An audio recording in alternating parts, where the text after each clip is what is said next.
Okay, we've got a good number of people with us, so we'll get started. Hi everyone, thanks for joining us and welcome to week 2 of our Look Forward series. I'm Fiona, Head of Marketing at LoyaltyLine. As those of you who tuned in last week will already know, this series is all about navigating the common challenges that come with scaling an e-commerce store. As we mentioned last week, scale is really exciting, but it can come with its own set of challenges as well. And this week we're looking specifically at the challenges around conversion. So when we talk about conversion, it's really easy to focus on just one thing, the moment that a customer either completes a transaction or actually bounces away without taking the final step. That's the conversion that most people regularly report on, and it's probably the conversion that a lot of you are being held accountable for. But for a scaling store, conversion is about a lot more than just the point of an actual sale. It could also be about the point that a shopper converts to being a newsletter subscriber or a loyalty program member. It could be the point at which they convert to being an advocate, making a referral or leaving a review. Each of these conversions can have its own number around it, albeit it's slightly harder to measure those numbers sometimes. But each of those conversions can contribute to reducing a customer's time to their next purchase or increasing their average order value or bringing in entirely new customers. So as your store starts, as your store starts to scale, you begin to have more tools and levers at your fingertips that can be pulled in order to affect revenue and growth. And understanding and identifying those levers early on in your scale journey will really help impact your bottom line in a variety of longer term ways, rather than just relying on simple transactions. So that's enough for me, and I'm really excited now to introduce our 2 speakers for today. We're joined by Kevin Ward, who is Director of UK Partnerships at Klarna, and Ben Malky, Director of Customer Success at Dynamic Yield. Kevin and Ben, can I ask you to introduce yourselves? Perhaps we'll start with you, Ben. Yes, hi. So as you mentioned, I'm the Director of Customer Success in the Americas for Dynamic Yield, a customer experience optimization and personalization company. I've spent about 10 years in digital, mostly on working from the SaaS side of things, primarily in search and now personalization. Fantastic, thanks. And Kevin? Yeah, very good. Hi guys, my name is Kevin Ward. I work over at Klarna. I've just actually moved into my new role as Director of UK Partnerships. So I've been in direct sales before that for about 17 years, mainly in payments and finance. So lots of experience, the good, the bad and the ugly over the years, and actually seen a lot of change. And I think, very fortunate to work at Klarna now, where we are, really sort of tearing up the rule books in how to get more conversion, AOV, more customer database to our retailers, etc. So yeah, really exciting times at the moment. Fantastic. So you're the perfect pair to have with us today, definitely. Hopefully. Great. So just a bit of housekeeping before we kick off. I've got some brain teasers for Ben and Kevin here, but we'll also be taking questions from viewers towards the end. So please do drop any questions that you have in the chat box. We'll do our best to get to them all, and if we don't get around to them, we'll come back to you after the webinar. So now I'm just going to get rid of this presentation so that we can see everybody's faces a bit more clearly.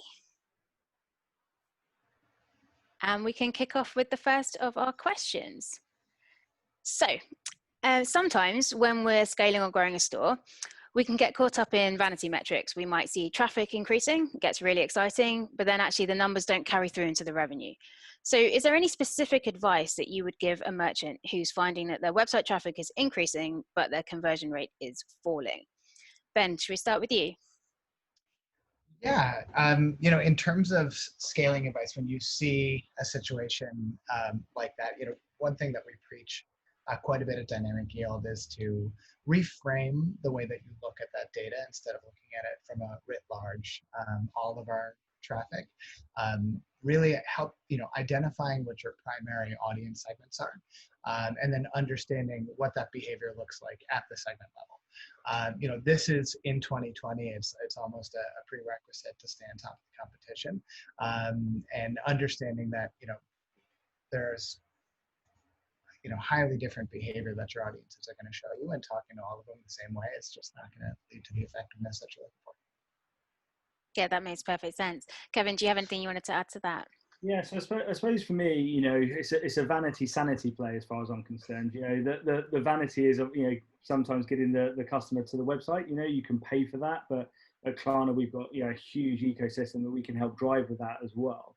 And I think the most important thing is that when you get to the site and when we're looking at scaling, it's removing as much friction as possible from that process. you know. So ultimately, you might really like a pair of jeans or a pair of trainers or something like that, and you may have seen it in other places. Well, if I now arrive at a website and they want to know my blood type, they want to know what I had for lunch, etc., all of those things, it's going to put barriers in the way for me going through to that conversion. So it's making sure that friction is taken away, making sure the customers have options, and making sure that the on-site marketing is really, really sort of clear and present, so immediately the customer comes on, they feel that they've got that comfort zone, they feel that it's going to be a nice, easy process to convert, and they understand what their payment options are, they understand what their delivery charges are looking like, hopefully no delivery charges, that's one we can take straight out of there. And if you actually think about removing that friction from each step, each click of the journey, then the conversion becomes much more easy, and then that drives loyalty in the back end as well, because the customer has nothing but a positive experience from that initial, could be first time purchase with that retailer. So yeah, I think you're absolutely right. If I think about my own shopping behavior, and I'm quite lazy when I'm shopping, if I'm honest. So it can be as simple as, oh, you don't take PayPal. Oh, my purse is in the other room. Oh, well, I'll just close that window down, save myself a few pounds. Can't be bothered to do it, And there's so many moments in a journey where that can happen. It can be, oh, I just don't want to create an account. No, don't want to do that. Right. There's literally hundreds of steps, I guess, where you can lose someone along the way. And you're right, removing that friction is, yeah, it's really important. Great, thank you. Second question, and this one's for you, Ben, particularly. So we know that personalization is a really key factor in securing longer-term customer loyalty, but it's also a really important part of driving the immediate conversion as well. How do you recommend that a scaling store changes their e-commerce process so that personalization really sits at the heart of it? Well, I'm going to sound like a broken record because it's going to be very close to my first answer. What we're seeing today is, the companies that are really driving their purchase per user up, with the conversion up, or really extracting as much value as they possibly can from website visitors, are starting to understand what those visitors want and need. And the only way that you can do that is by understanding the different motivations, or how your customer segment, and then understanding at that segment level what it's going to take for them to convert, or what you need to do to convert them, if you will. So in this case, we'll take the example actually from what Kevin just said. I totally agree that friction is 100% something that you should be clearing off. However, if you think about it, there are some users who might want to give you more information because they're lost and they know they want to buy something, but they're not sure what they want to buy. I think back to a really wonderful example from one of our customers called Yeti Coolers, which is an American brand that has a rabid fan base of very high-end, very fantastic coolers and other drinkware. They found that these are not inexpensive items, if you will. They found they did a lot of research, and they were looking at their analytics were telling them that there was a very strong segment of users that was afraid to make the wrong purchase. They were they were constantly clicking back and forth, leaving the site, coming back, looking at product after product, leaving, coming back. And what they found was that the fear of making the wrong choice was much stronger than the being elated of making the right choice, right? And so what they did was, thankfully using Dynamic Yield, they powered a customer survey, completely optional, something that they wanted to engage in, essentially lending their expertise to the buying process, saying, hey, tell me, what are you going to be using this for? Is this just for you? Is this for friends? Is it a multi-day trip? Is it just one outing? Are you going to be multiple people going to be carrying it, or just you? So on and so forth. Really understanding what is it that you're actually looking for, and then we'll use our expertise as the cooler experts to tell you the perfect items for you. That led to kind of video game numbers in terms of conversion and growth. And what it instructs is understanding what the data is telling you and making a story and taking actions on that story, and understanding that not everybody wants to interact with you the same way. So for me, it's always starts of changing a mindset to be customer centric as opposed to being brand centric, if that makes sense. It's really interesting.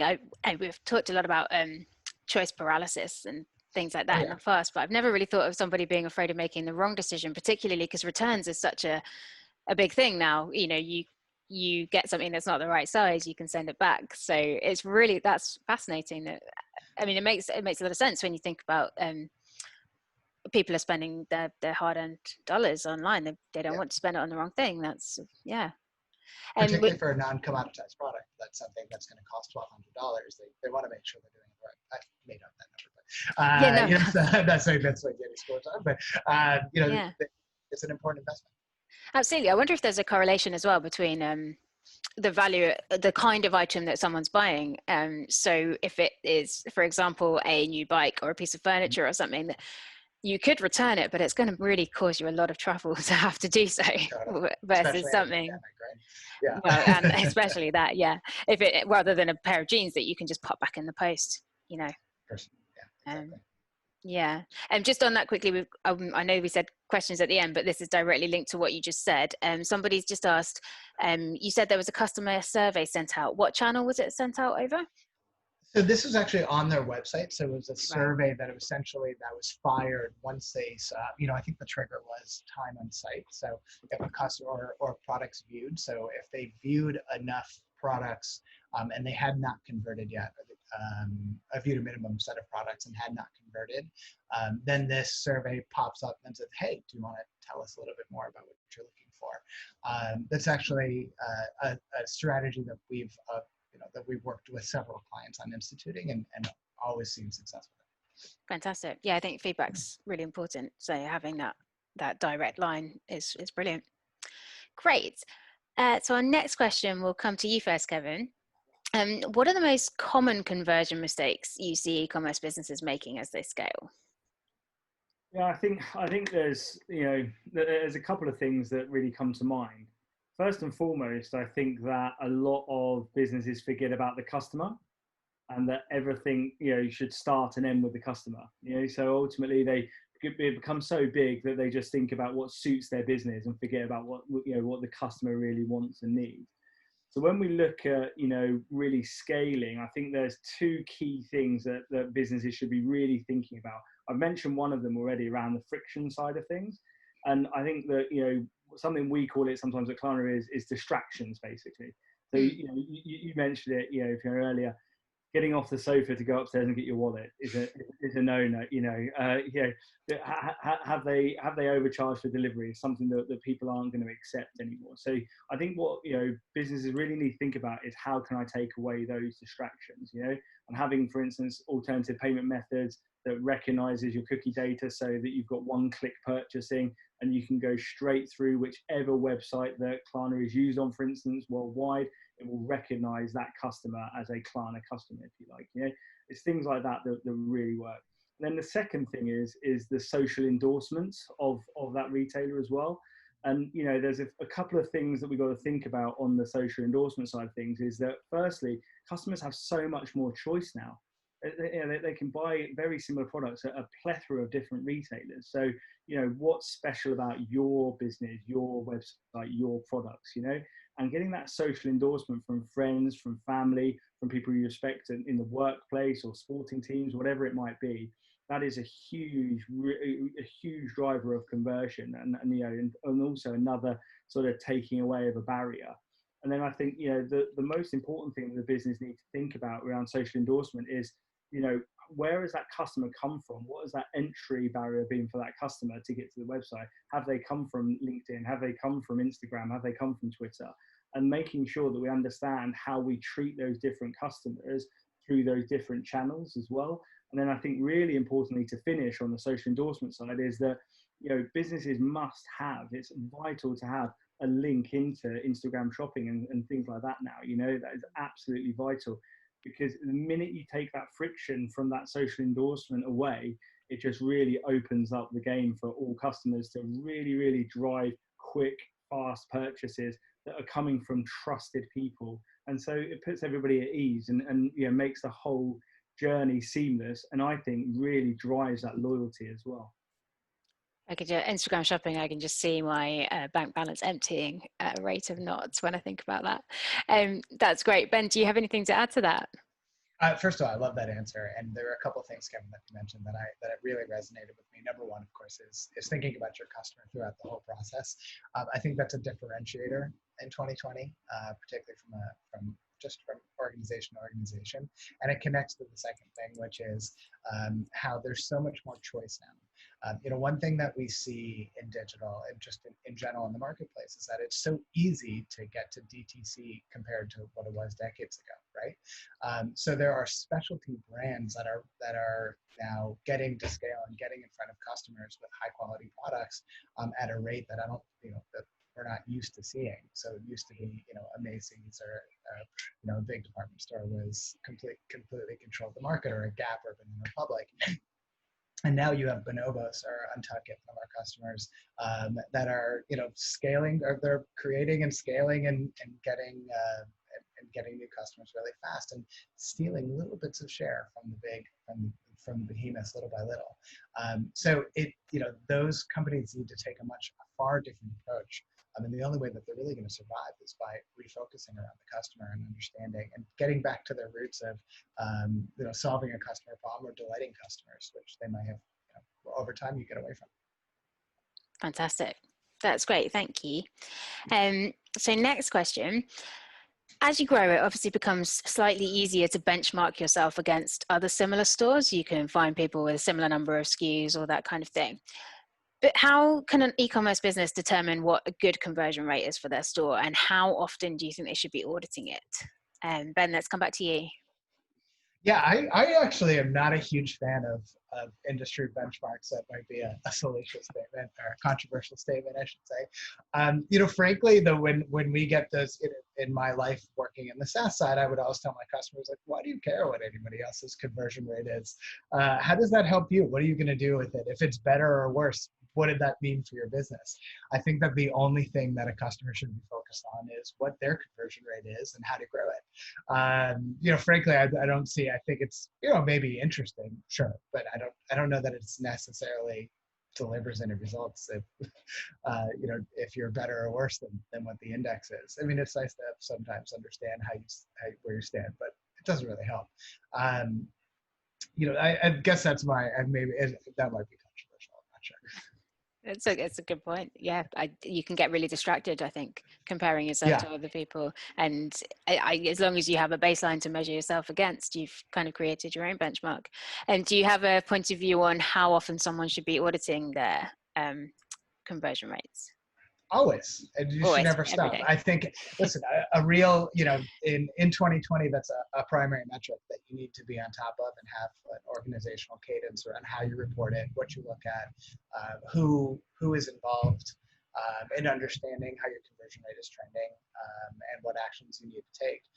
We believe very strongly in the way that we coach, and really kind of almost proselytize and preach about this, is that you need to be data focused in your decision making. It can no longer be anecdotal. It can't be opinion based. There's just no reason for that. Frankly, it's just too antiquated a mindset. And so, a great, really strong e-commerce team should be looking at that.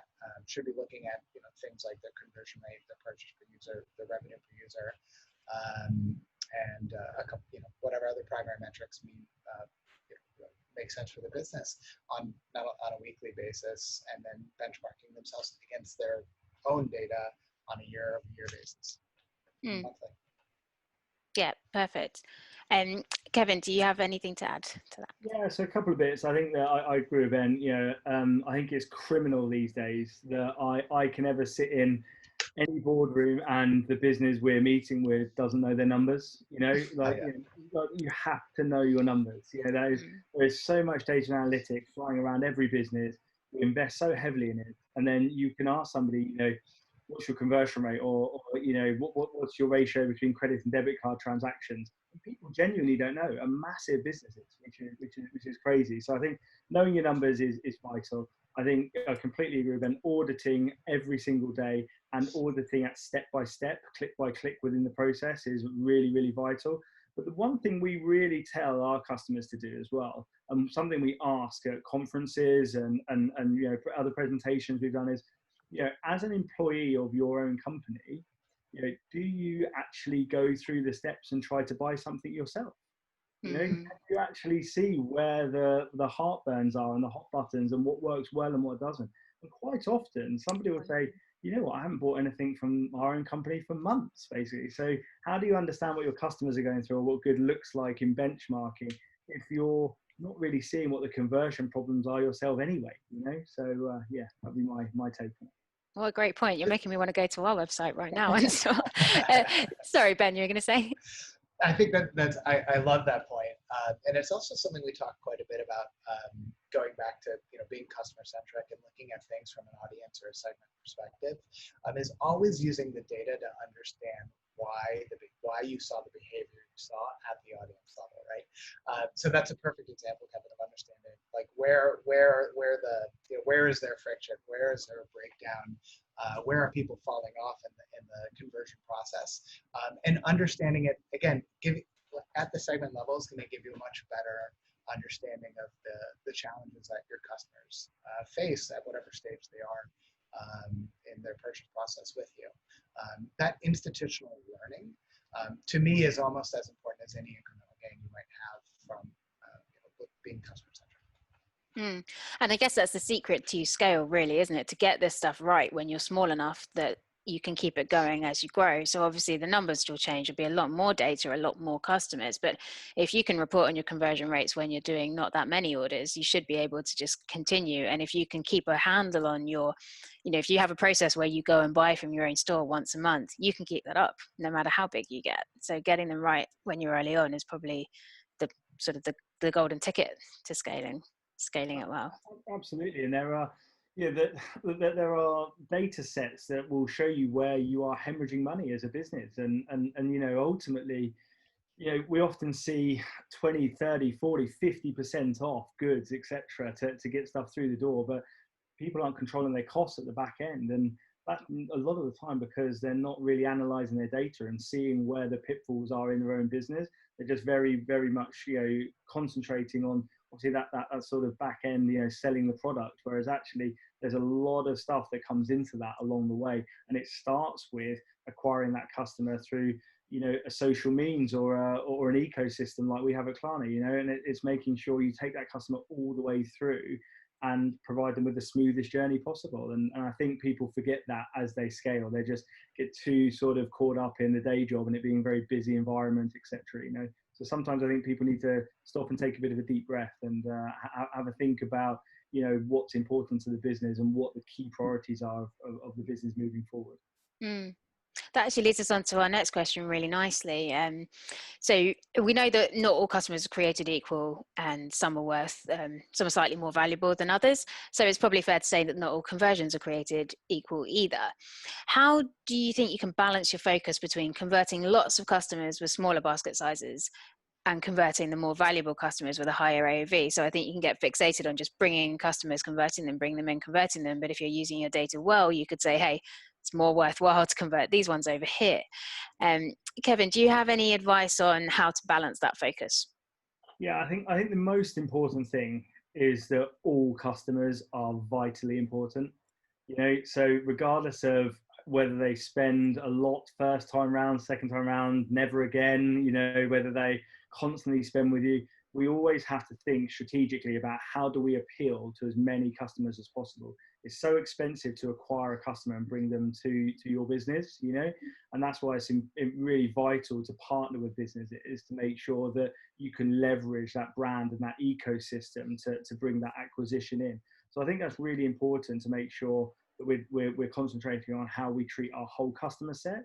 And really, I think what we should be doing, rather than thinking, just in that small segmentation around how do we drive this one by a percent here or there, is how do we drive loyalty while driving down customer acquisition? Now there are lots of businesses like yours and Klarna who can help do things like that. And essentially that is part of our USP and part of our service, is to drive that customer acquisition. And with our proposition, that also drives loyalty, So we have that personalization. We have the fact that, if you've used Klarna once, you can use Klarna anywhere else, and that website will recognize you through our cookie data, etc. So the customer is part of something. So I think that's much more important than really getting into the nitty gritty about segmenting what they spend and what they don't. And I think that if we want to really look at that, the key things, so sorry to harp on about it again, is to really, really drive down that friction, because ultimately, whether the customer is spending £10 or £100, if you want them to spend at all, it needs to be a world-class journey, or they will look elsewhere. Ben, what would you add to that? I would say, I think my answer might diverge a little bit from Kevin's. I would say number one, that it's a false choice, if you will. I think this is something where a CLV approach or a customer lifetime value approach could really lend a huge assist in how you would handle, low AOV clients versus, or, high conversion, low AOV, and low conversion, high AOV. To me, it's understanding that you're going to have some customers who are more valuable than other customers. Typically, it's probably inverse of the size of those audiences, is what I would imagine. And so you can, by understanding what those segments are, and that you're going to have your low audience and your high audience and someone in between, you understand how to treat them separately, and what's the type of information and what's the type of experience that they specifically need when they fall into those buckets, right? So for your high volume, low AOV clients, there's now you understand, okay, what the data is telling me is that they tend to buy a lot, but they tend not to buy high price, or maybe they buy only within a particular product set. And so maybe I have a cross-sell opportunity there. So I can fire, a recommendations widget or something when they add something to cart, which says, hey, other customers bought this with that, essentially a bought with strategy. And for my high value clients, I can understand that they might be looking for higher ticket items. And so what can I do to complete the look? Or how do I essentially get out of the way? Or what can I do to drive more loyalty and get them back on a more frequent basis? But understanding that there's going to be different messaging and different experiences that I need to fire for both of those, because they're both valuable. In a sense, it's just a question of understanding what separates them and what you need to do to drive up specific data points for each, if that makes sense. It does make a lot of sense, yeah. Brilliant, thank you both. So you obviously talked about lifetime value and loyalty, both topics pretty dear to my heart. Do you have any retailers examples or tactics that you'd recommend in terms of optimizing customer engagement to increase that loyalty and sort of increase the slightly softer conversions that sometimes go hand in hand with loyalty, so it's not always a purchase? But yeah, how do you think some retailers are optimizing their customer engagement to drive that loyalty? Kevin, let's start with you. Yeah, so I think the best one I think does in the marketplace is Gymshark. I think that we're a proud partner of theirs, and they do a great job. And recently, I don't know if you caught it, they did the sweaty selfie hashtag, essentially. So it's really important, because what they're doing, they're creating a larger tribe, but using that tribe to then drive back into their own ecosystem, because you feel part of the Gymshark family. And that's a very, very important thing to drive. And it's very, very difficult to drive that as well. And to do that, you have to be authentic. You have to be authentic. Lots of people try and fail. And you can see that just by their social media following. Some people have millions. Some people try similar tactics. They're similar size business, and they have 100,000 or 50,000 or something, So I think that's really, really important, is that authenticity in their growth journey. And then I think another really good one is Beauty Bay as well. So Beauty Bay's website is superb. So you have basically one half of the website is shopping, and one is basically social. And all of the social recommendations come down the right-hand side of the website. And so if you are somebody who's been recommended to Beauty Bay, when you land on the website, you're seeing those recommendations and the most popular products that they sort of sell. And then ultimately you can make your buying decision through social channels. So they're two really good ways of sort of building that tribe, building that community. And then when you intersplice that with partners who have got a huge ecosystem themselves, then ultimately, you're onto a serious winner. Because if, for instance, Klarna, Gymshark, Beauty Bay are all nicely intertwined, then around that ecosystem, you are going to acquire some of those customers and help drive loyalty and conversion and sales, you know. So they're probably my two favorite examples going on at the moment. Fantastic. I love that. I'm just trying to think in my head, what would a collection of sharks be? A tribe, but what would be the School? It's normally school of fish, school? but Yeah, I wonder. If anybody knows the answer, please drop it in the chat. We'd love to know. Ben, do you have anything to add to that? Yeah, it's a good thing it's not a biology webinar that would be.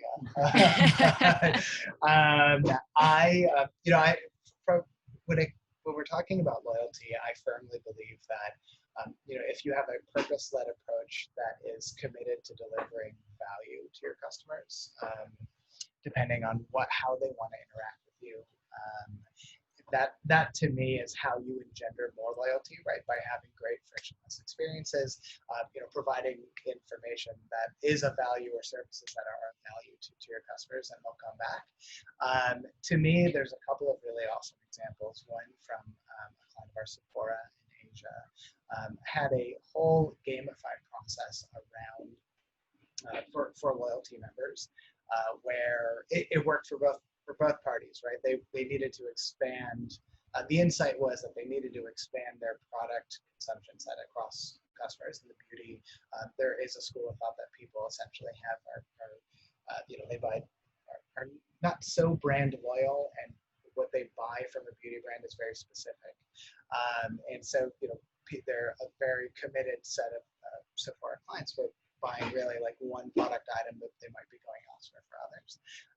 And so they gamified the process of essentially product discovery on the customer's behalf. So the more products that they viewed on the website, the more points that they would collect, which was legitimately something they could apply to buy those product sets. I love that example. It does something for the customers, right? It provides them with value that they can then not only generate in purchase power, but also in understanding what else Sephora could offer them. And for Sephora, of course, that discovery and not only engendering more loyalty, but also getting more of their product in front of customers, so there's also an upsell opportunity there. I love that example. That's one of my favorites. Another one in the US is Elf Beauty. By the way, totally coincidental that they're both beauty brands. But Elf, I think, has one of the best brand voices that I at least have ever worked with. And just the way that they speak, just the way that their brand voice comes across, and how they speak with their clients, and their value messaging, if you will, particularly around a core tenet of Elf, which is ethically sourced beauty products. I think that's another, it's a completely different example from Sephora, but when you can speak the language of your customers and you're getting the important bits of information that they're looking for, and something that they can identify with, particularly in 2020, particularly amongst the audience that is their core audience. I think that's another way if customers feel that the brand engenders their same ideals, that's another way of generating fantastic loyalty. Absolutely. I think it's something we talked about a lot in the acquisition session last week, actually, was how important it is to know what your tone of voice is, to know what your voice, your values, and then to communicate them to your customers. I couldn't agree more on that one. And I think, it's becoming an increasingly prevalent sort of focus for brands as well, rightly so. Fantastic, thank you. I can just quickly confirm that a collection of sharks is known as a gam, a herd, a frenzy, a school, or a shiver, according to somebody in the chat. So, all right. Thank you very much for that. Great. So, Ben, back to you. You've talked a lot about personalization. How do you decide which audiences to personalize to, and how do you scale that program as the audiences you have grow? I was thinking to myself, how on brand of me to talk about personalization a lot. Let's see, brand voice. How do you make the decision of what audiences or how to personalize? To me, number one, it's always, again, broken record, always trust the data, right? The data will tell you, the data will identify them. So that's number one, is that this can't be opinion-based, it can't be anecdotal-based, it has to be evident in your customer analytics, right? So that's number one. The way that we coach this, the way that we preach this is first you have to start with a single segmentation principle. There is a tendency to make this as convoluted, as complicated as possible, almost to outthink ourselves for the sake of outthinking ourselves. But that, the more complexity that you add to it, the harder it is, not only for you to understand what clean takeaways are from the data that you're looking at, but also how do you communicate it throughout the organization, which is really a hidden piece of doing personalization correctly, particularly now. So understanding what that single segmentation principle is, so either it's purchase, or let's say it's page views, or it can be as basic as new and returning or traffic source. Really, there's one concept that buckets our segments. I say segments and audiences interchangeably.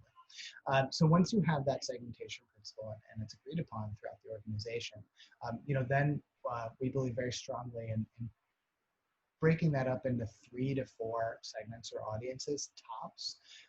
More than that, and then suddenly you can't, first of all, it's not repeatable, it's not scalable, just from a human resource perspective of having to think of 6 or 7 different experiences all the time and 6 or 7 different analytical takeaways just becomes too much and from a developer perspective, trust me, thank you for cutting it down. So identifying your 3 to 4 audiences, and really what you're looking for is what are the behavioral differences that you're seeing in the data once you have that segmentation principle. So we'll say purchases,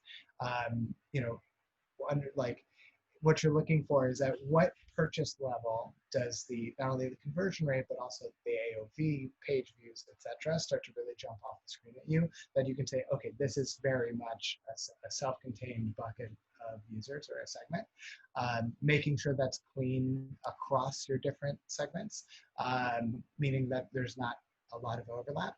And then that it represents 100% or near 100% of your website visitors. So really it's letting, going back to the original question, how do you decide who to target? First you got to let the data come to you, and then you have to understand really what you're, have a very clear idea of what you're looking for. Mm-hmm. Fantastic, thank you. Kevin, anything to add to that? Yeah, just a couple of things. Something we're doing at Klarna a lot at the moment is looking at collaborations of sort of mass participation, personalization, if you like, And so a good example of that would be things like Gymshark that we mentioned earlier. But recently we just did a collaboration with High Snobiety around a sneakerheads campaign. So what we're looking to do is how can we bring that whole tribe, that whole mass participation, that group of people who are really interested in really key social demographics, basically, and bring those people all together. And to beat the bots as well, we did a thing where you had to basically give your heartbeat over. So you covered your camera and it took your heartbeat to make sure that you're actually human and you actually wanted to go into it.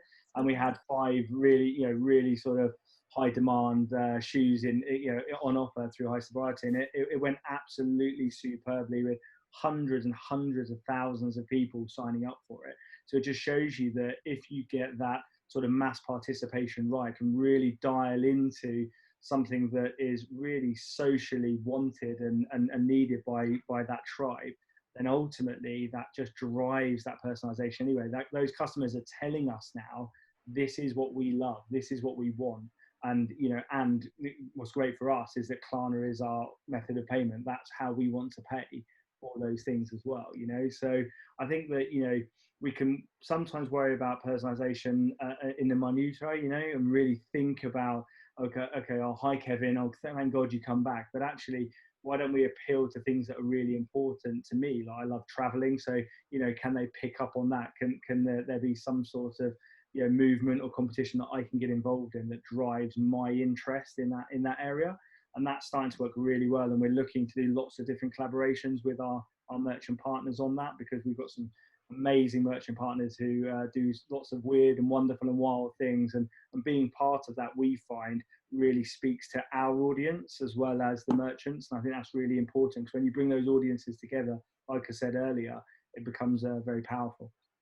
Absolutely. Are there any other kind of partnerships that stores that are scaling should be looking at, or is it just sort of mutual brand to brand? How do you decide sort of what partners you want to work with, and does it go outside of that mutual merchant field? Yeah, so I think this is probably the most important question for me today, because I think it's making sure that you pick the right partner, and that's easier said than done, you know. And I think the key thing to ask yourself is this partner going to elevate our business? If they're not, then don't partner with them. You know, it's very, very simple. If they are going to elevate your business, you know, do they have a world-class proposition? Do they have a large ecosystem? Is that ecosystem loyal? Are they up for collaborations? You know, all of those sort of things are really, really important. If you think about, you know, the questions you can ask, it's the key stats around those brand participations, and you know, like for instance, you know, at Klarna we have 8.6 million customers who use Klarna. We have 2.3 million people who have downloaded our app. You know, we have 1 million people come into our shop directory that we then click out to one of our merchants. You know, so when we're sitting in front of prospective clients and also very loyal clients that we have, it's really, really straightforward for Klarna to sort of show off their need for the market, and you know, ultimately what we can drive as far as loyalty and conversion is concerned. And whatever the partner is, whether it's more within the sort of SaaS side, or whether it's in alternative payments, it shouldn't really matter. You should be able to ask the same sort of questions, and if they can't answer those questions as a partner, then they're probably not the partner that you need to move forward with. So, you know, just ask lots of questions and have a really good sort of sense of research on how is that partner going to elevate our business. And, you know, it should be quite an easy thing for you to decipher and decide on as well. Fantastic. Ben, do you see much on the partnerships collaboration side of things at Dynamic Yield? We certainly have a really great partner ecosystem. The one example I can get out of my head has nothing to do with Dynamic Yield, but it's the Walgreens, which is a very large pharmacy here in the United States, partnered as soon as the pandemic hit with a delivery, like a food delivery service company. I can't remember exactly which one. I think it was Shipped, and that to me is a perfect example of to what Kevin was saying. It's like, how do you elevate your customer experience? How do you elevate, what's the world-class proposition that you're bringing to the table, and how does it complete, essentially, how do the two services complete each other, if you will? And to me, that's a really wonderful example of not only being creative, but also, on both sides, but also of delivering tremendous value to customers at the end of the day. I thought it was a really, really cool example. Nothing to do with us, but it was awesome. Well, so good example. Fantastic. Yeah. Thank you both. So we've got time for just one more audience question before we wrap up. Ben, I think this is coming back to what you were saying earlier on about deciding which audiences to personalize to and how. What if your data set is not large enough yet? So how do you decide which audience to personalize when you're quite early on in your scale journey? That's a really awesome question. I really love that. I would say, don't let perfect be the enemy of done. And it's totally okay. I mean, it's not something that has to be written in stone and never altered or changed. I would say go with the data that you have now. Try, particularly with a small data set, keep the audiences to a minimum. So I said 3 to 4. That is, from a perspective of utilizing a more robust data set.